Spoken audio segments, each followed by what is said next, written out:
Yo, everyone always does that same shit, diving onto the flag. But what's up, guys? It's Tom, and I'm bringing you guys a 78 and 8 on the map Raid, the YouTube map.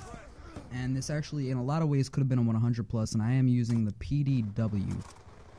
And I have on the best score streak combination in the game if you're gonna go for 100 plus or a really high scoring gameplay, in my opinion, which would be the Orbital Vsat, the Dogs, and the Swarm.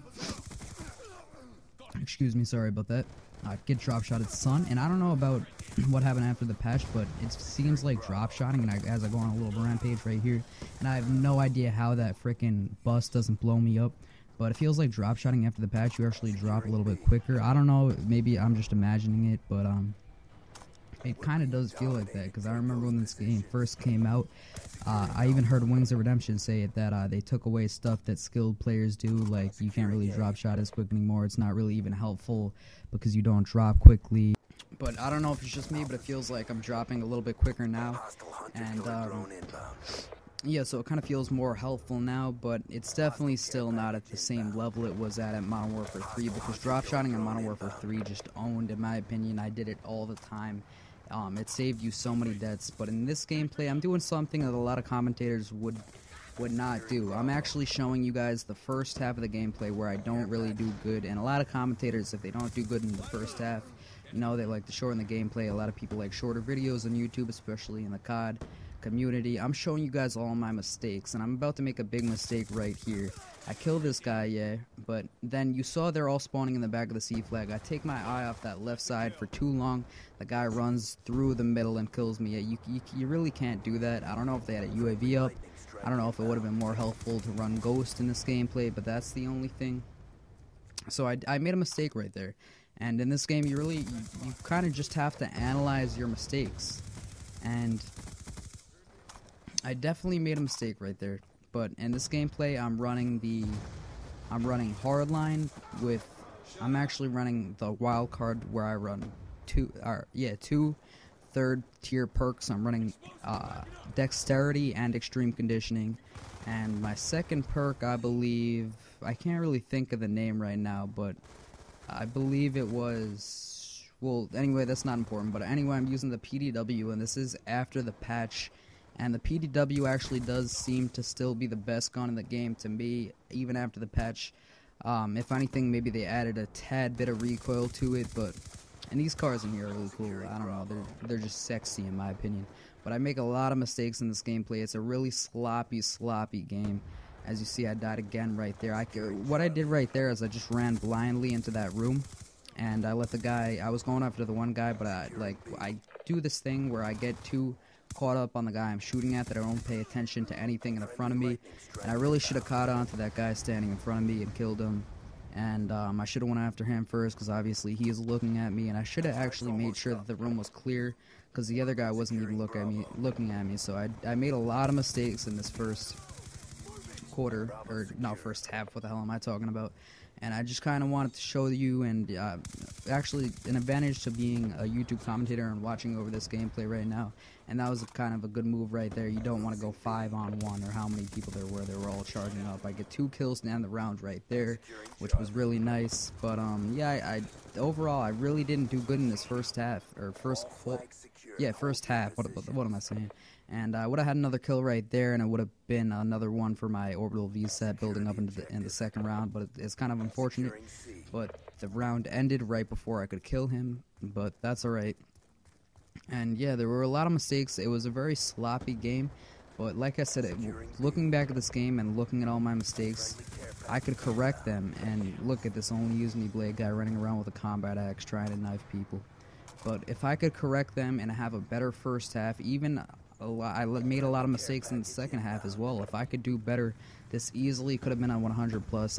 Now I know for sure I could get a 100 plus. I just got to correct my mistakes, you know, running in blindly.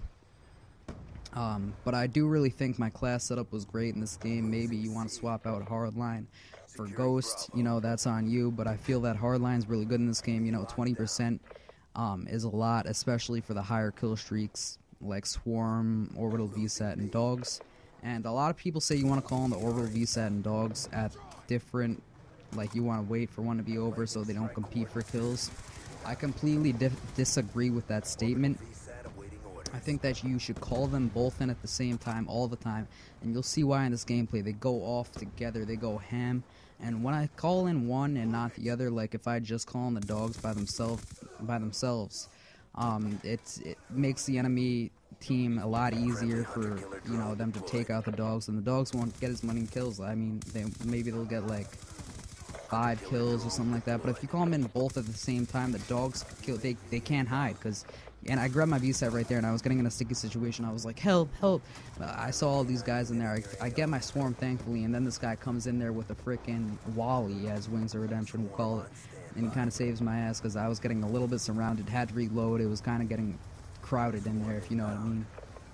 But yeah, I get my swarm, and as you'll see, look at the kill feed. It's like nothing but me for the whole time that the swarm and the dogs are in the air, well, like on the ground, or yeah, the dogs on the ground, the swarm in the air, and the kill feed is pretty much all me, and they did exceptionally well this game. They won't always do this well, but then again, like I said, Raid's a great map for the dogs, and obviously the Orbital Vsat. The Orbital Vsat's good on every map, but you know, especially when you have them in that spawn, that's kind of like the more open spawn, because on the other spawn they could hide in the garage.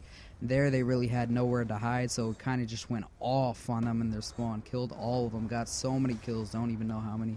But yeah, it went off, and like I said, I just gotta correct my mistakes, and this definitely could have been a 100 plus. I actually fell off because my dogs and my swarm go so ham that it actually gets me a second Orbital Vsat, and I fell off my second swarm, but I don't really think that was a mistake.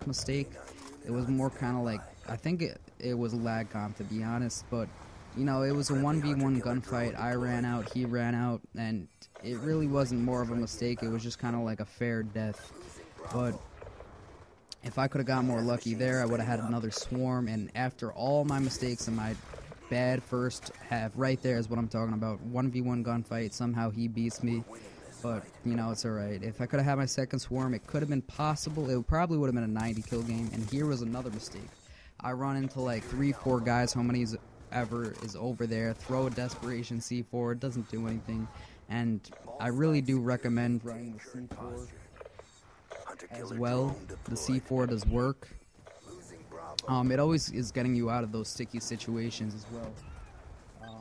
It seems to always bail me out a lot, and it's actually a really good tool to getting people out of camping spots, so I definitely recommend the C4. Run the C4, and the flash grenade I actually liked, because, you know, you don't need to really have 2 of them necessarily, because if you're running Scavenger will replenish them for you, and overall, it was an alright gameplay, but here, I'm gonna fail jumping out the window and then die from behind when I knew the guy was coming. And that was another fail, another mistake, but these guys that are getting 100 pluses, they have a lot more experience on the game and a lot more time played on the game. Me, I'm still learning the game because I haven't played much of it yet. I don't even know if I have a day yet. Maybe I have a day. But I'm just learning it still, and I can guarantee you guys I'm going to be bringing you guys some 100 pluses. The only thing that's going to hold me back now is the skill-based matchmaking. But if I could continue to get into lobbies like this, I'm definitely going to be bringing you guys a 100 plus. And hopefully Nevo will upload this video. I would really appreciate that. So yeah, that's basically it. The PDW is still, in my opinion, the best gun in the game, even after the patch of the submachine guns, whatever. Just for the fact that I think all the submachine guns are basically equal, and then adding that the huge clip just does it for me, because you don't need to wear extended mags. It's as simple as that. But if you enjoy the video, guys, please leave it a thumbs up. My name is Tom.